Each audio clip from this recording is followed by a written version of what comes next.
Morning class. हमारा chapter complete हो गया है, थर्ड, संश्लित रेशा और प्लास्टिक। तो आज हम अभ्यास करेंगे, अभ्यास के क्वेश्चन आंसर्स। पहला है, कुछ रेशे संश्लित क्यों कहलाते हैं? Why some fibres are called synthetic.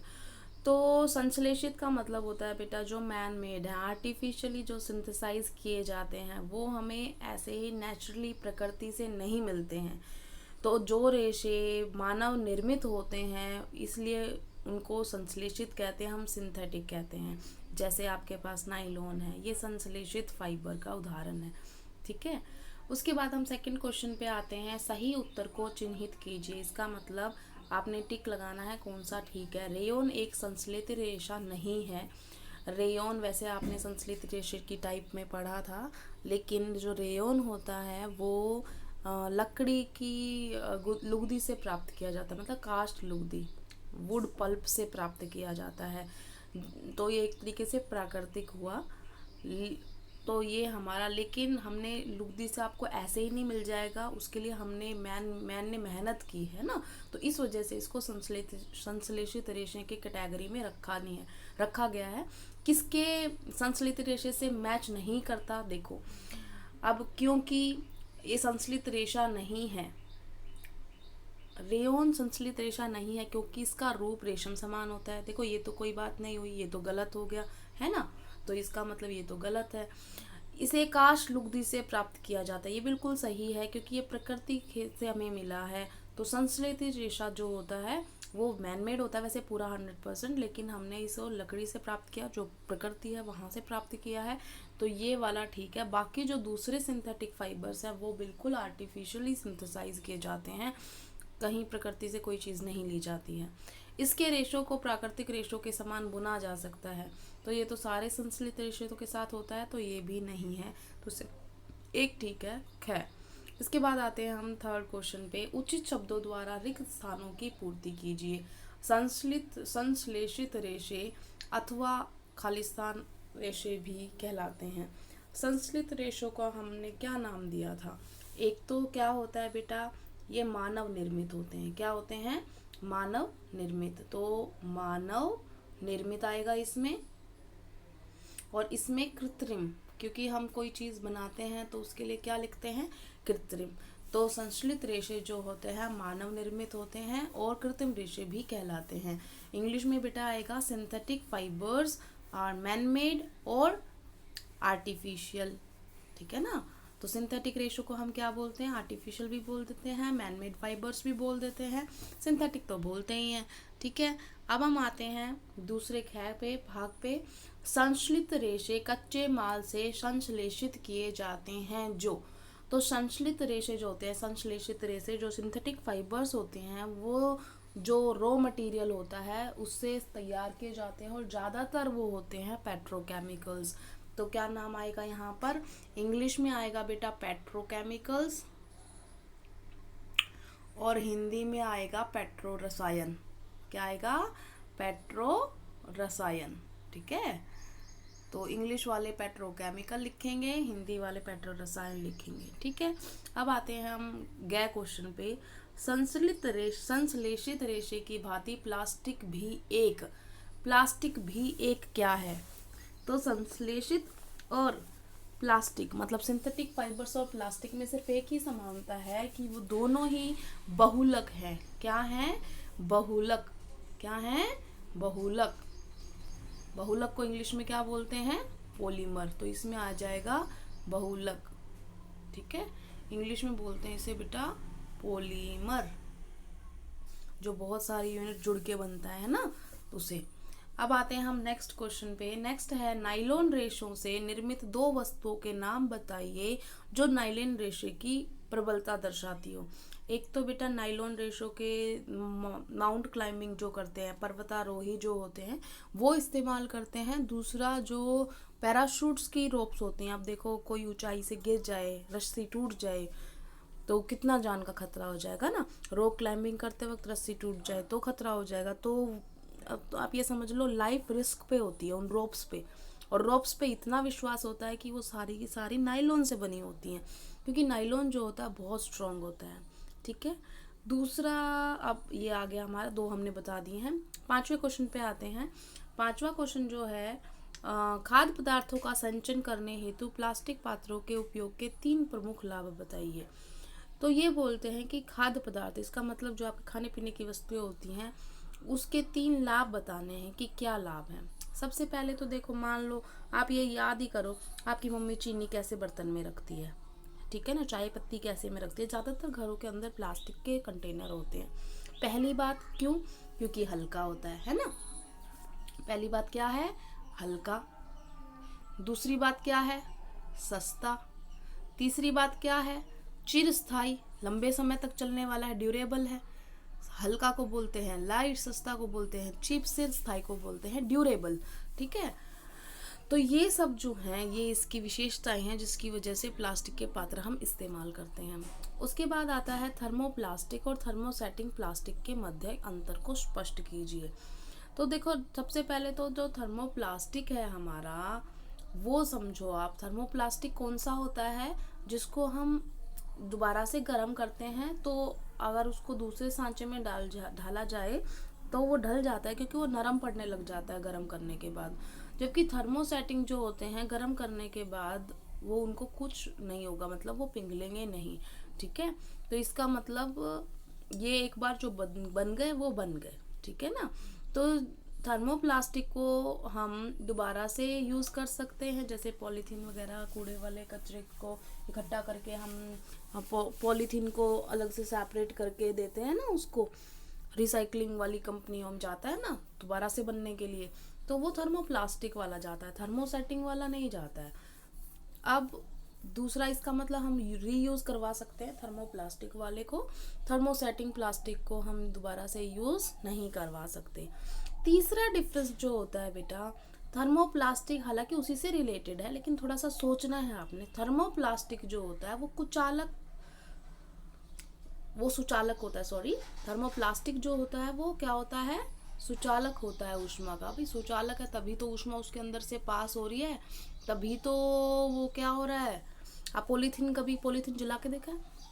मान लो, फिर भी पॉलीथीन मान लो आपने हाथ में पकड़ा है और आपने आग के सामने रख दिया, वो जल्दी से आग पकड़ लेगा और जलने लग जाएगा, है ना, पिघलने भी लग जाएगा वहीं की वहीं, क्योंकि ऊष्मा उसके अंदर से पास हो रही है, तो वो सुचालक है। लेकिन थर्मोसेटिंग प्लास्टिक, कभी आपने ऐसा देखा है कि आपने पतीले का जो हैंडल है वो पकड़ रखा था और वो पिघल गया हो दूध गर्म करने के बाद? ऐसा हुआ? नहीं हुआ, क्योंकि वो क्या होता है? इंसुलेटर होता है, कुचालक होता है। थर्मोसेटिंग वाला क्या होता है? कुचालक होता है ऊष्मा का, उसके अंदर से ऊष्मा पास नहीं हो सकती, इसी वजह से तो वो ऊष्मा पास नहीं होती, तभी तो वो पिघलता नहीं है, जिसके कारण उसको दूसरे सांचे में नहीं डाल सकते। अगर उदाहरण की बात करें तो जो प्लास्टिक का उदाहरण तो अभी मैंने दिया, क्या है? पॉलीथीन्स हैं, प्लास्टिक अलग अलग टाइप के जो होते हैं, जैसे मग है प्लास्टिक का आपका, ये सब क्या है? बाल्टी, ये सब क्या है? ये आपके हैं थर्मोप्लास्टिक। थर्मोसेटिंग का उदाहरण मैंने बताया था, बैकेलाइट, मेलामाइन, जो कहाँ पर इस्तेमाल होते हैं? बैकेलाइट होता है स्विच बनाने के लिए, मेलामाइन होता है डिनर सेट वगैरह बनाने के लिए, या आपके बर्तनों में जितने भी हैंडल्स लगे होते हैं प्लास्टिक के, वो सारे थर्मोसेटिंग प्लास्टिक में आते हैं। समझ में आ गया? इसके बाद हम आते हैं थर्मोसेटिंग प्लास्टिक से निम्नलिखित क्यों बनाए जाते हैं। चलो यही क्वेश्चन आ गया। तो हम पूछ रहे हैं डेगची के हत्थे, मतलब कोई बर्तन है उसका क्या बताना है? हत्थे मतलब हैंडल जो है वो थर्मोसेटिंग का बनाया जाता है। अभी बताया था कि जब हम उसको गर्म करते हैं तो वो ऊष्मा का कुचालक होने के कारण पिघलता नहीं है, इस वजह से हम उसको इस्तेमाल करते हैं। अगर सोच के देखो, आपकी डेगची में दूध गर्म हो रहा है या कोई सब्जी बन रही है गैस पे, और आप हैंडल से पकड़ने लगे और वो हैंडल आपको चिपक गया। प्लास्टिक के साथ ऐसा होता है कि नहीं होता है? होता है ना, वो पिघलने लगता है और चिपक जाता है फिर। तो इसका मतलब क्या हुआ? वो हमारे लिए खतरा हो जाता है। तो इसलिए डेगची के हत्थे जो हैं वो थर्मोसेटिंग प्लास्टिक के बनाए जाते हैं। दूसरा आता है हम विद्युत प्लग, स्विच प्लग बोर्ड। ये जो होता है ये भी थर्मोसेटिंग का बनाया जाता है। क्यों बनाया जाता है? सोच के देखो। सबसे पहले तो ये विद्युत का भी कुचालक होता है। अब अगर ये विद्युत का सुचालक होता तो आप ऑन या ऑफ करते, आपको झटका लगता, वहीं पे दिक्कत हो जाती, प्रॉब्लम हो जाती ना। अब दूसरा, अगर मान लो कभी कुछ हो जाए, थोड़ा तापमान बढ़ जाए, टेम्परेचर आजू बाजू कुछ हो रहा हो, कुछ गर्म चीज़, कोई किचन वगैरह का आइटम हो, मान लो किचन में भी तो स्विचेस होते हैं ना, तो अगर ऐसा होता हो, पता चले वही सब पिघल गए वहीं पर, है ना, तो इसलिए विद्युत का भी कुचालक होने के कारण और ऊष्मा का कुचालक होने के कारण इसको इसमें इस्तेमाल किया जाता है। अब आते हैं हम नेक्स्ट क्वेश्चन है हमारा 8। निम्नलिखित पदार्थों को पुनः चक्रित किए जा सकते हैं और पुनः चक्रित नहीं किए जा सकते हैं, में वर्गीकृत कीजिए। बेटा पुनः चक्रित किए जा सकते हैं, इसका मतलब वो किसकी बात कर रहा है? थर्मोप्लास्टिक की, है ना। और जो नहीं करे जा सकते वो कौन सा है? थर्मोसेटिंग। अभी थोड़ी देर पहले आया था थर्मोसेटिंग, जो आप पूछ रहे थे हैंडल क्यों बनाए जाते हैं, तो ये थर्मोसेटिंग है और ये वाला थर्मोप्लास्टिक है। अब बात करते हैं, तो जो टेलीफोन यंत्र है, देखो मैं थर्मोप्लास्टिक के लिए पी लिख दूंगी, थर्मोसेटिंग के लिए एस लिख दूंगी। पी से प्लास्टिक, एस से सेटिंग, थर्मो तो आगे सेम है दोनों में, ठीक है। तो टेलीफोन यंत्र जो होता है बेटा वो थर्मोसेटिंग टाइप का होता है। एक बार आप मोबाइल फोन्स होते हैं, इसीलिए तो बोलते हैं ज़्यादा नहीं करने चाहिए इस्तेमाल, वैसे भी रेडिएशन निकालते हैं। दूसरा क्या है, दुनिया के लिए कचरा इकट्ठा हो रहा है, इलेक्ट्रॉनिक कचरा, ठीक है। उसके बाद प्लास्टिक के खिलौने, ये जो होते हैं ये थर्मो प्लास्टिक होते हैं, आप इनको रिमोल्ड कर सकते हैं दोबारा से गर्म करके। कुकर के हत्थे जो होते हैं वो थर्मो सेटिंग होते हैं। सामग्री लाने वाले जो थैले होते हैं पॉलीथीन, ये थर्मो प्लास्टिक होते हैं। बॉल पॉइंट पेन भी आप गर्म करते हो तो पिघलने लग जाता है, तो वो थर्मोप्लास्टिक है। प्लास्टिक के कटोरे, ये भी क्या है? थर्मोप्लास्टिक है। विद्युत तारों के प्लास्टिक आवरण, ये भी थर्मोप्लास्टिक है। प्लास्टिक की कुर्सियां थर्मोप्लास्टिक हैं। विद्युत स्विच ये थर्मोसेटिंग है, ठीक है। तो अब आपको पता चल गया सेटिंग में और प्लास्टिक में क्या डिफरेंस है। तो ये जिन पे एस लिखा है ये थर्मोसेटिंग के उदाहरण है, जिन्हें पुनः चक्रित नहीं किए जा सकते की श्रेणी में बनाने, ठीक है। आपने टेबल बनानी है, उन 2 टेबल बनानी है, एक में पुनः चक्रण लिखना है और एक में पुनः चक्रण नहीं करने वाले लिखना है, ठीक है। अब आते हैं हम नेक्स्ट 9वें क्वेश्चन पे। राणा गर्मियों के लिए कमीजें खरीदना चाहता है, उसे सूती कमीजें खरीदनी चाहिए या संश्लेषित? इसका जवाब तो सब बच्चों को पता है। कौन सी चीजें खरीदनी चाहिए आपको गर्मी में, बताओ? ऑफ कोर्स कौन सी? सूती कमीजें, क्योंकि जब आपको पसीना आएगा वो सूती कपड़ा जो होता है वो सोख लेता है पसीने को। जितना ज़्यादा पसीना वो सोखेगा, वाष्पीकरण होगा, उतना ज़्यादा आपकी बॉडी को ठंडक मिलेगी। अब कभी गर्मी में सिल्क पहन के देखा है? सिल्क पहनोगे तो हवा आजू बाजू पास नहीं होगी, अंदर पसीने आ ही जाएंगे, बाहर जाएंगे नहीं, वाष्पीकरण होगा नहीं, सॉरी वाष्पन नहीं होगा, इवेपोरेशन नहीं होगा, ठंडक नहीं मिलेगी आपको, ठीक है। इसलिए जो गर्मियों में हमें सूती कमीजें पहननी चाहिए, सूती कपड़ा पहनना चाहिए, ठीक है। अब अगला क्वेश्चन जो है, उदाहरण देकर प्रदर्शित कीजिए कि प्लास्टिक की प्रकृति असंक्षारक होती है। देखो प्लास्टिक की प्रकृति असंक्षारक का मतलब क्या होती है कि उसको कोई कोरोजन नहीं होता, उसको कोई प्रॉब्लम नहीं होती, वो कटता फटता नहीं है। तो उसका उदाहरण है ही, देखो जैसे फॉर एग्जांपल हमने कोई बाल्टी ली, आप उसको रख दो, जब तक आप हो तब तक तो कुछ नहीं होता, वो सिर्फ क्या होता है, प्लास्टिक जो है वो थोड़ा सा कमज़ोर होता है, लेकिन ये नहीं है कि वो ख़त्म हो जाएगा, ख़त्म नहीं होता कभी भी, ठीक है।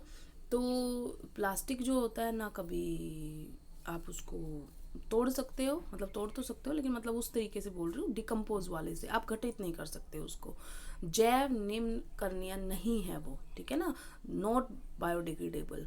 तो उसको जो जीवाणु हैं जो मिट्टी में उसको अपघटित कर सकते हैं वो नहीं कर सकते। तो इसका मतलब प्लास्टिक की जो प्रकृति होती है वो बहुत सालों तक भी वो ऐसे का ऐसा रहता है, इस वजह से प्लास्टिक की प्रकृति असंक्षारक होती है। दूसरा, प्लास्टिक की प्रकृति ये भी कह सकते हो आप कि वो किसी से क्रिया नहीं करते। असंक्षारक का मतलब आप क्रिया नहीं करते। अब कैसे क्रिया नहीं करते, आप कैसे अंदाज़ा लगाओगे इस बात का? आप मुझे घर में एक बात बताओ कि घर में टॉयलेट क्लीनर होगा जिससे टॉयलेट साफ़ करते हैं, या जैसे लाइजोल वगैरह, ठीक है, ये इनके अंदर जो केमिकल्स होते हैं वो बहुत हार्श केमिकल्स होते हैं, वो जब आप टॉयलेट क्लीनर ही देख लो, बिल्कुल मतलब जला देता है उस चीज़ को वहाँ से। तो इसका मतलब वो चीज़ किस में थी? प्लास्टिक की बोतल में ना। इसका मतलब प्लास्टिक को कुछ नहीं हुआ, इतना स्ट्रॉन्ग केमिकल होने के बावजूद भी वो प्लास्टिक को कुछ नहीं कर पाया। तो ये है उदाहरण, ठीक है ना। तो आपसे क्या पूछा गया था? उदाहरण देकर प्रदर्शित करना है कि प्लास्टिक की प्रकृति असंक्षारक होती है। तो आप क्या कहेंगे कि जितने भी टॉयलेट क्लीनर होते हैं वो सारे प्लास्टिक की बोतल्स में ही होते हैं। इस वजह से हम कह सकते हैं कि प्लास्टिक की प्रकृति असंक्षारक होती है, नॉन कोरोसिव होती है नेचर में, ठीक है। अब अगला क्वेश्चन हम आ रहे हैं, क्या दांत साफ करने के लिए ब्रश का हैंडल और ब्रिस्टल एक ही पदार्थ के होने चाहिए? क्वेश्चन है आपका 11वां, क्या दांत साफ करने के ब्रश का हैंडल, हैंडल मतलब ब्रश जो है उसका पकड़ने जहाँ से आप पकड़ते हो, और शुक, शुक मतलब ब्रिस्टल जो उसके जहाँ से आप ब्रश पे टूथपेस्ट लगाते हो उसको ब्रिस्टल्स बोलते हैं। तो ये ब्रिस्टल जो है वो क्या एक ही पदार्थ के होते हैं? अब आप सोच के देखो, ब्रिस्टल्स जो होते हैं आप उन पे हाथ लगाते हो तो वो मुड़ जाते हैं, फ्लेक्सिबल होते हैं, तो वो ज़्यादातर नाइलॉन फाइबर्स के बने होते हैं। लेकिन जो आपका प्लास्टिक है वो नॉर्मल वाला होता है, ठीक है ना, तो वो नाइलॉन नहीं होता। इसका मतलब दोनों अलग अलग पदार्थों के बने होते हैं, क्योंकि जो आपने हैंडल पकड़ा है वो बहुत मजबूत होता है, वो मुड़ता नहीं है, फ्लेक्सिबल नहीं होता। लेकिन जो ब्रिसल्स होते हैं, जब वो दांतों की सफाई के लिए इस तरीके से बनाए जाते हैं कि वो मुड़ जाएं, जहाँ उनको ज़रूरत हो वहाँ पर चले जाएं। तो इस वजह से दोनों अलग अलग प्लास्टिक के होते हैं। अगला क्वेश्चन पे आते हैं बेटा, जहाँ तक संभव हो प्लास्टिक के उपयोग से बचिए। ये इसी वजह से था क्योंकि प्लास्टिक जो है वो जैव अनिम्नकरणीय है, नॉन बायोडिग्रेडेबल है, ख़त्म नहीं हो सकता, इसलिए इससे जितना बचा जाए उतना ज़्यादा अच्छा है। 5R का सिद्धांत हमें अपनाना चाहिए। आपको 5R का सिद्धांत पहले भी बता दिया था। पहला था क्या? रिड्यूस, मतलब कम से कम उपयोग करना। दूसरा था रिसाइकल, एक था रीयूज, एक था रिकवर, और पांचवा था रिफ्यूज। और हमने बल किस पे दिया था? रिफ्यूज पे। रिफ्यूज का मतलब क्या होता है? मनाही कर देना, उपयोग ही नहीं करना हमने। तो जहाँ तक संभव हो हमें प्लास्टिक के उपयोग से बचना चाहिए। वी शुड रिफ्यूज प्लास्टिक, ठीक है। तो इसलिए क्यों? क्योंकि वो जैव अनिम्नकरणीय है। बेटा अब आते हैं हम मैच द कॉलम पे। इसमें कॉलम दिए गए हैं, आपको बताना है कौन किससे मैच कर रहा है। देखो पहला दिया है उसने पॉलिएस्टर। पॉलिएस्टर जो होता है, अगर आपको ध्यान हो, सिंथेटिक फाइबर संश्लेषित रेशे के अंदर आया था। और ये जो होता है इसके अंदर सलवटें नहीं पड़ती हैं। तो क्या इसमें ऐसा कोई ऑप्शन है? देखो, कास्ट लुगदी तो रेयन होता है, तो पहले हम रेयन पे ही लगा लेते हैं। रेयन जो है वो कास्ट लुगदी से बनाया जाता है। पॉलिएस्टर जो होता है उसमें कपड़ों के ऊपर रिंकल्स नहीं आते, सलवटें नहीं आती। टेफ्लॉन, टेफ्लॉन जो होता है बेटा, जितने भी आपने नॉन स्टिक वेयर देखे होंगे ना, काले काले आते हैं, देखें, टीवी में ऐड देखी होगी, घर पे नहीं है तो, जो काले होते हैं बर्तन, जैसे कोई कढ़ाई है या कोई फ्राई पैन है वो, या कोई तवा है, उसके ऊपर एक कोटिंग होती है काले कलर की, और उसके ऊपर उसे बोलते हैं ये नॉन स्टिक है, इसमें ना खाना जलेगा नहीं आपका, तो कई देर तक वो जलता नहीं है। तो इसका मतलब क्या होता है? वो जो उसके ऊपर प्लास्टिक लगा है उसका नाम होता है टेफ्लॉन, ठीक है। तो उसमें देखो कोई ऐसा चिपकने वाला भोजन ना हो, ऐसा ना चिपकने वाले भोजन के पात्रों के निर्माण। तो बिल्कुल सही हमारा मिल गया हमें। अब अगला है नाइलॉन। नाइलॉन जो होता है बहुत स्ट्रॉन्ग होता है, बताया था, पैराशूट बनाने के लिए इस्तेमाल होता है और मोजे बनाने के लिए भी इस्तेमाल होता है। तो ये हो गए हमारी मैचिंग। अब आते हैं हम 14th क्वेश्चन पे। 14th क्वेश्चन है, संश्लेषित रेशों का औद्योगिक निर्माण वास्तव में वनों के संरक्षण में सहायक हो रहा है। टिप्पणी कीजिए। हाँ, ये बात ठीक है। देखो जैसे अगर संश्लेषित रेशे हैं तो वो जो होते हैं ज़्यादातर किन से बनाए जाते हैं? अभी थोड़ी देर पहले बताया था किन से बनाए जाते हैं, पेट्रोकेमिकल से। तो पेट्रोकेमिकल्स तो आपको वैसे मिल जाएंगे ना, उसके लिए आपको पेड़ काटने की ज़रूरत ही नहीं है। तो इसका मतलब पहले जो जैसे रेयन वगैरह है, रेयन जो मिलता है वो कहाँ से मिलता है आपको? कास्ट लुगदी से, ठीक है ना, वुड पल्प से, उसके लिए आपको पेड़ काटना पड़ेगा। लेकिन बाकी संश्लेषित रेशे जो होते हैं ज़्यादातर पेट्रोकेमिकल से बनते हैं, तो इस वजह से इनके लिए पेड़ों को काटने की ज़रूरत नहीं होती है। तो एक तरीके से हमारे पेड़ बच रहे हैं, तो ये बिल्कुल सही है। अगला क्वेश्चन पे आते हैं बेटा। अगला क्वेश्चन है, यह प्रदर्शित करने हेतु एक क्रियाकलाप का वर्णन कीजिए कि थर्मोप्लास्टिक विद्युत का कुचालक है। थर्मोप्लास्टिक जो है वो विद्युत का कुचालक है। बेटा थर्मोप्लास्टिक आपने उदाहरण भी देखे होंगे। कोई भी आपको प्लास्टिक घर में नज़र आ रहा है, आपका मग है, आपकी बाल्टी है, आपका केबल होगी, आपकी तार होगी, वायर जो बिजली लेके जाती है, उसके ऊपर क्या होता है, ये बिजली का तार होगा, तो उसके ऊपर कवरिंग होती है किसकी, प्लास्टिक की। तो वो सारे क्या हैं, थर्मोप्लास्टिक का उदाहरण थे, पहले भी आया था। अब ये विद्युत का कुचालक है, इसका उदाहरण कैसे करेंगे? तो आपको बेटा सर्किट डायग्राम, विद्युत परिपथ आपको 7th में पढ़ाया गया था, अगर आपको याद हो तो हम उसकी मदद लेंगे। कैसे लेंगे? देखो, हम पहले क्या करेंगे, हम एक सेल लगाएंगे। हमने सेल लगा दी, ये पॉजिटिव टर्मिनल, ये नेगेटिव टर्मिनल। अब जो सेल है यहाँ पर हमने एक लगा दिया बल्ब लगा दिया, ठीक है। और उसके बाद हमने यहाँ पे की लगाई दी, ये हो गई हमारी की। अब देखो, अगर मैंने ऐसे रखा, अभी तो ये ऑफ पोजीशन है, ऑन में मैं क्या करूँगी, ऑन में मैं इस की को यहाँ पर रख दूंगी, ठीक है। अगर ऐसा हुआ तो ये क्या हो जाएगा, बल्ब जो है ग्लो करेगा, क्योंकि हमने सर्किट क्या कर रखा है, कंप्लीट कर रखा है, बल्ब जलने लग जाएगा। ठीक, इतना बात समझ में आ गई। ये तो क्या है, नॉर्मल रखा है। हमें पता क्या करना है, हमने थर्मोप्लास्टिक का पता करना है। तो हम क्या करेंगे, हम दोबारा से शुरू कर रहे हैं कि ये हमारी बैटरी है और ये पॉजिटिव टर्मिनल, ये नेगेटिव टर्मिनल, यहाँ पे हमारा लगा बल्ब, ये हो गया बल्ब। उसके बाद हमने यहाँ पे कोई प्लास्टिक का, जो भी हमें जिसका भी पता करना, उस प्लास्टिक को लगाएंगे, ठीक है। और फिर हमारी ये की आ गई, हमने की ऑन पोजीशन में ही कर रखी है, ठीक है। तो ये हमारी की हो गई, ये ऑन पोजीशन है।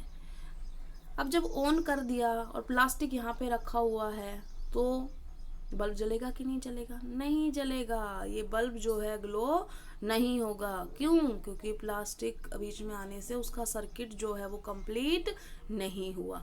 तो इस एक्सपेरिमेंट से हमें पता चल गया कि प्लास्टिक जो है वो एक कुचालक है, इंसुलेटर है।